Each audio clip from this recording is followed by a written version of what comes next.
নারীর সাথে কেউ যদি কথা বলে সেও চোখের জিনা করে, নারীকে যদি কেউ হাত দিয়ে ধরে স্পর্শ করে সে হাতের জিনা, কথা বললে জবানের জিনা, কানে শুনলে তার কথা ভিন নারীর আওয়াজ অথবা তার ভালোবাসার বিশ্রী কথাবার্তা, অবৈধ কথা, তো এটা কানের জিনা।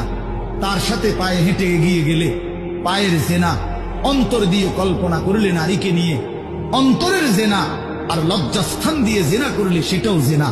আল্লাহর কসম নবী বলছে সবটাই জেনা, চোখেরটাও জেনা, হাতেরটাও জেনা, পায়েরটাও জেনা, দিলেরটাও জিনা, মুখেরটাও জিনা, শব্দটাও আবার লজ্জাস্থানেরটাও জিনা।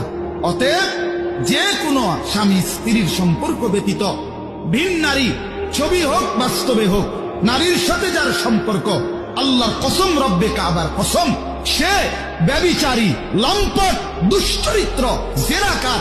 আর আল্লাহ বলছে আমি তোরে ডবল ডবল ইউদাফ অর্থ ডবল রিডবল শাস্তি দেব কিয়ামতের দিন, ওয়ায়াখলুদ ফীহি মুহানা, এবং আল্লাহ বলে তারে বেইজ্জতি কইরা, লাঞ্ছিত কইরা চিরস্থায়ী জাহান্নামে ফেলে দেব।